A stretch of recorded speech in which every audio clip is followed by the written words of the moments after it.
All right, feeling great at work, working on computers, Thrive Workstation series. All right, so we are on step 3, which is neutral spine. All right, so we have 6 steps to getting this right. The whole idea is to set up your workstation so that you are in good alignment. You don't have to work hard for it, and it encourages good alignment, and it's effortless and something that you don't just have to think about.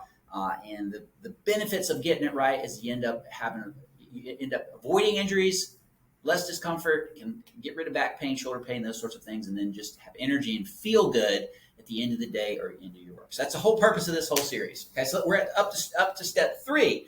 So far we talked about hips being higher than the knees. Then we talked about stacking the pelvis, which is about trying to get onto your pelvic floor so you set the foundation so that everything else above it is well aligned and we don't have to think about it. But let's talk about neutral spine for a second. So the whole concept of neutral spine is this. Okay, so, and fortunately I got a skeleton. All right, so if we had blocks and we wanted something that was nice and stable, you would stack the blocks on top of each other. You wouldn't necessarily expect staggered blocks to be stable. They just aren't, right?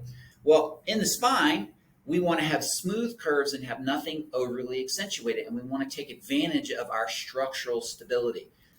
We have a lot of built-in natural structural stability that if we're weight bearing properly on our blocks, then we don't really have to use a lot of muscle tension, and a lot of excessive muscle tension is where we get fatigued, tired, and a lot of times back pain comes from.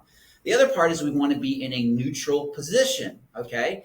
And in regards to the spine, here's a neutral position. So if we're in the middle zone and we're weight bearing through our pelvic floor, which I showed you guys in the last video, see how we got smooth curves, right? Nothing's overly accentuated. When we load it vertically, do you see how that is nice and stable? That doesn't give, okay?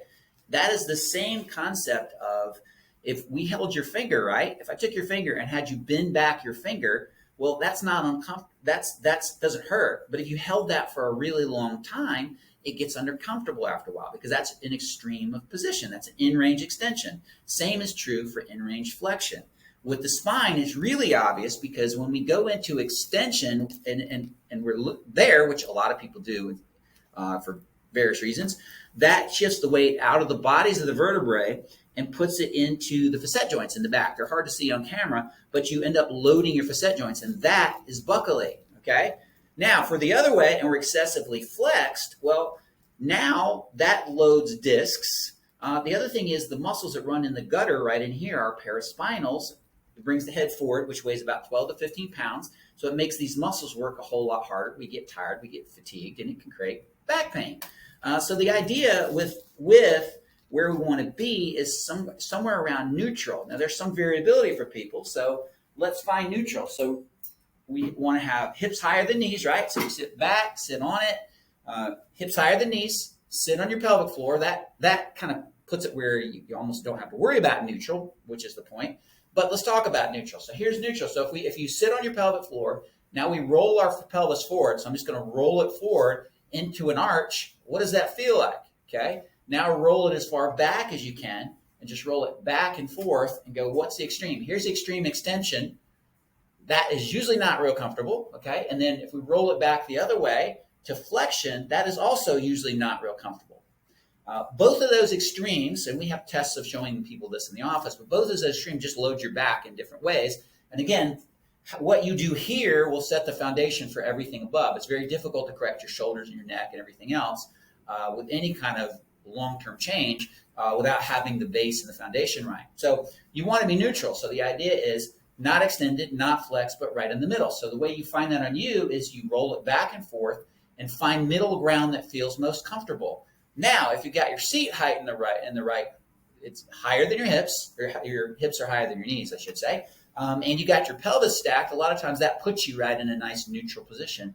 That will distribute weight through the bodies of the vertebrae, makes muscles work minimally, and then distributes into your pelvis and your pelvic floor and dissipates into your sitting surface. Okay, so that is how you find neutral. That is how you minimize stress on your back, but that also sets the stage for correction of everything above it. You can't fix anything here without having this in a fairly neutral position. And the more you've got those first 3 steps of the framework, the easier it is to come towards a neutral position without really having to work hard for it or having to pay for it, as I like to say. So anyway, that's the first three. That's we're building on it. So that's the third step to the Thrive workstation framework. So anyway, don't miss our next one, which is I love. We're going to go to the next stage of our framework, and we'll keep on building. So anyway, guys, thanks for listening, and everybody have a great day, and you keep working to thrive. Take care, guys. Bye.